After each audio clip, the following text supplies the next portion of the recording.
दोस्तों, welcome back to my channel. My name is Sejal Patil और आज हम बात करने वाले हैं एक ऐसे टॉपिक के बारे में जो हर पाइथन इंटरव्यू का फेवरेट होता है, that is OOPs concepts in Python. So सबसे पहले हम बात करते हैं ऑब्जेक्ट ओरिएंटेड प्रोग्रामिंग के बारे में, that is what is oops. So object oriented programming एक ऐसी प्रोग्रामिंग अप्रोच है जिससे हम कोड को ऑब्जेक्ट और क्लासेस के थ्रू स्ट्रक्चर करते हैं। मतलब अगर इंटरव्यू में आप ये बोलना चाहते हैं तो एक सिंपल लाइन में बता सकते हैं कि OOP is a way of structuring a program by bundling related properties and behaviors into individual objects. So ये एक सिंपल डेफिनेशन थी जो कि आप वहाँ पे इंटरव्यू में बता सकते हैं। सो ऑब्जेक्ट ओरिएंटेड प्रोग्रामिंग के यूज़ करने में मेन रीजंस क्या है ये देखते हैं अब हम। पहला है रीयूजेबिलिटी, मतलब एक बार आपने एक कोड लिख दिया तो उसे बार बार यूज़ कर सकते हो, आपको सेम कोड हर जगह रिपीट करने की नीड नहीं है। सेकेंड है स्केलेबिलिटी, बड़े प्रोजेक्ट्स में हमारा कोड मैनेजेबल बनाता है वो। थर्ड है सिक्योरिटी, सिक्योरिटी में क्या होता है कि वो डेटा को एनकैप्सुलेट करके रखता है, जैसे कि लॉगिन वगैरह सिस्टम जो लगानी है वहाँ पे हम ये सिक्योरिटी रीजंस के लिए यूज़ कर सकते हैं। And fourth and most important है कि एक रियल वर्ल्ड मॉडलिंग, लाइक जो चीज़ें रियल वर्ल्ड में एग्जिस्ट करती है उन्हें हम कोड में इजीली रिप्रेजेंट करना हो तो हमें ऑब्जेक्ट ओरिएंटेड प्रोग्रामिंग का यूज़ करना ही होगा। चलिए पहले समझते हैं basic of object oriented programming, that is classes और ऑब्जेक्ट्स क्या होते हैं।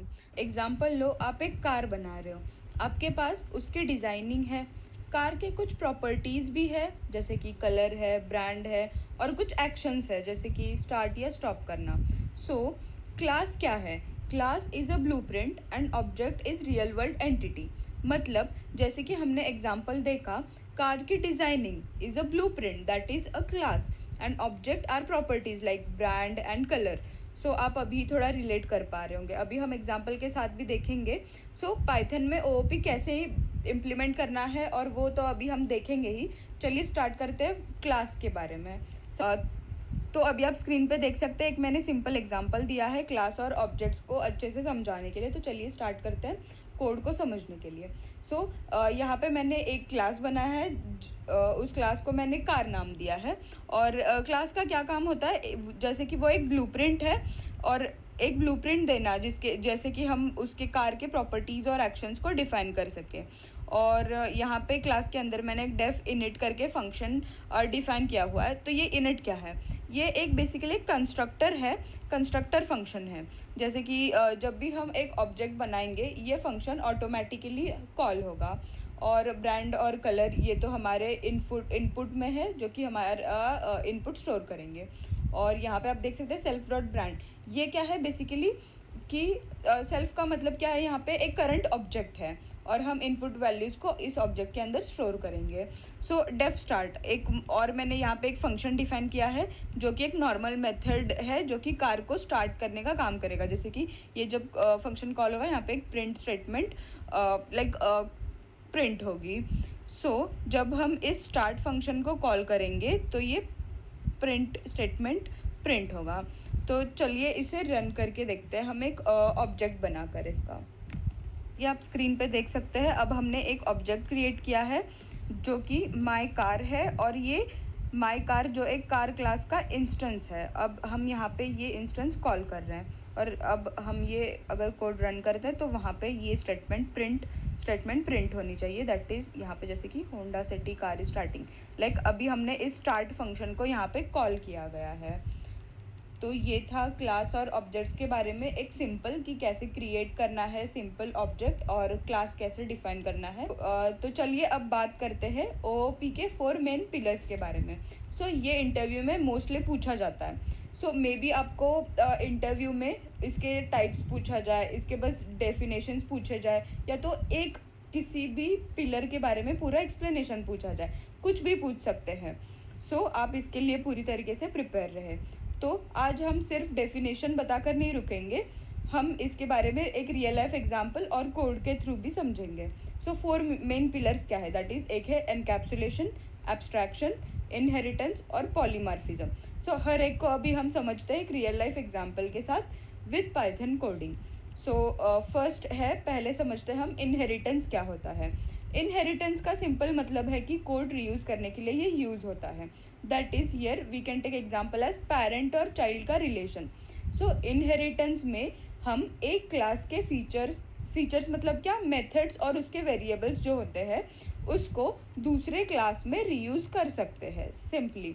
सो एक रियल लाइफ एग्जांपल, जैसे कि मैंने पहले ही बताया, चाइल्ड और पेरेंट का रिलेशन। जैसे कि चाइल्ड एक अपने पेरेंट के कुछ फीचर्स जैसे कि आइज़ हो गया, हैबिट्स हो गए, इनहेरिट करता है। वैसे ही यहाँ पे इनहेरिटेंस में हम मेथड्स और वेरिएबल्स इनहेरिट करके यूज़ कर सकते हैं, जो कि हमारे कोड को रीयूज़ कर हम कोड को रीयूज़ कर सकते हैं। तो एक इसका भी हम सिंपल एक एग्जांपल देख लेते हैं। आप स्क्रीन पे देख सकते हैं, एक सिंपल एग्जांपल लिया है मैंने इनहेरिटेंस को समझाने के लिए। सो यहाँ पे मैंने क्रिएट किया है क्लास, दैट उसका नेम है व्हीकल, और इसके अंदर एक मेथड डिफाइंड है दैट इज़ स्टार्ट मेथड। और ये अगर हम कॉल करेंगे तो यहाँ पे क्या प्रिंट होना चाहिए, व्हीकल स्टार्टेड करके। और यहाँ पे एक सेकेंड क्लास मैंने डिफाइन किया है कार, और उसके अंदर मैंने एक क्लास पास किया दैट इज़ व्हीकल। सो इसका मतलब है कि कार ये व्हीकल को इनहेरिट कर रहा है, मतलब पेरेंट क्लास व्हीकल है, उसको ये एक कार उसकी प्रॉपर्टीज़ इनहेरिट कर रहा है। मतलब यहाँ पे स्टार्ट मेथड भी हम कॉल कर सकते हैं इस क्लास के अंदर। सो अगर मैंने यहाँ पे एक ऑब्जेक्ट बनाया है, अगर हम ये दोनों स्टार्ट और ये ड्राइव, ये जो दोनों फंक्शंस है, और ये जो हम फंक्शंस अगर कॉल करेंगे तो ये ड्राइव और स्टार्ट, ये क्लास कार दोनों रन करना चाहिए। मतलब जैसे कि अब हम रन करके देखते हैं, स्क्रीन पे देख सकते हैं हमने फर्स्ट कॉल किया था C dot start, that is vehicle started print हो गया, और C dot drive that is car is driving, ये स्टार्ट हो गया है। दैट इज़ हमारे क्लास कार ने सक्सेसफुली इनहेरिट कर लिया है व्हीकल को। So that is about inheritance. तो हम समझते हैं पॉलीमॉर्फिज्म के बारे में। सो पॉलीमॉर्फिज्म का क्या मतलब है, सिंपल एक लाइन में कहा जाए तो एक मेथड और उसके अलग अलग behaviours, like getting many forms.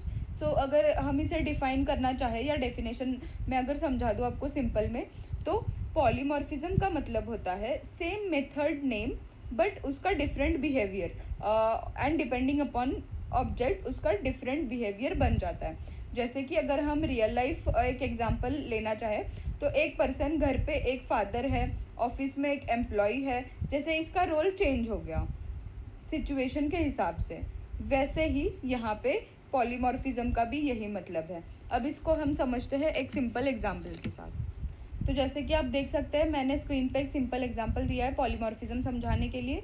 तो यहाँ पे मैंने एक क्लास कैट के नेम से क्लास क्रिएट किया है जिसके अंदर एक मेथड है दैट इज़ साउंड, और उसके अंदर अगर हम साउंड कॉल करेंगे तो यहाँ पे एक म्याऊ प्रिंट होगा।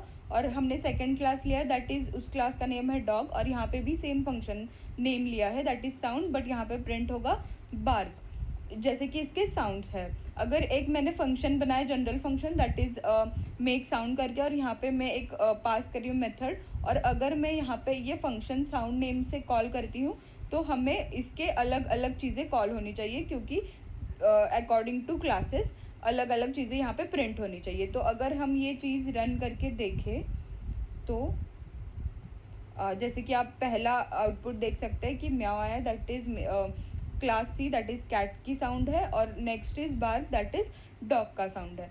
तो इसका क्या मतलब है कि मेक साउंड एक फंक्शन है जिसको फ़र्क नहीं पड़ता है उसका ऑब्जेक्ट, मतलब उसका आउटपुट क्या आ रहा है, उसको बस एनिमल ऑब्जेक्ट होना चाहिए, एंड यहाँ पे फंक्शन नेम हमारा करेक्ट होना चाहिए, दैट्स ऑल।